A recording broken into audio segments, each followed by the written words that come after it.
মাম্মাম কি করছো? এই যে তোমার জন্য খাবার বানাচ্ছি। কি বানাচ্ছি জানো? Oats omelette.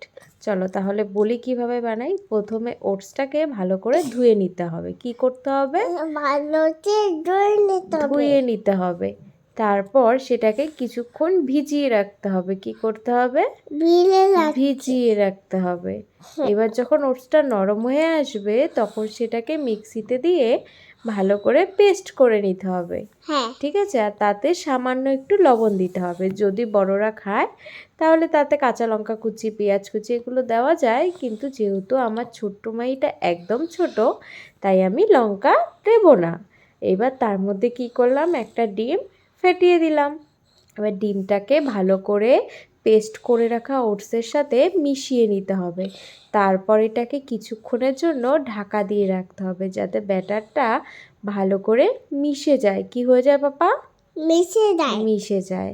তারপর কি হবে? একটা টেস্টি খাবার হবে, তাই না? এই যে আমরা এটাকে সুন্দর করে কিছুক্ষণের জন্য ঢাকা দিয়ে রাখলাম, আর ঢাকনা খোলার পরে দেখো এটা কত সুন্দর করে মিশে গেছে। এইবার আমরা কড়াইতে দিয়ে দেবো কি, এটা বলো তো? বাটার। কড়াইতে দিয়ে দিলাম বাটার। বাটারটা মোটামুটি গরম হয়ে আসলে মানে ছেড়ে গেলে তার মধ্যে আমরা ওই যে ব্যাটারটাকে মিশিয়ে রেখেছিলাম ওই ব্যাটারটা এখানে দিয়ে দেবো। ব্যাস।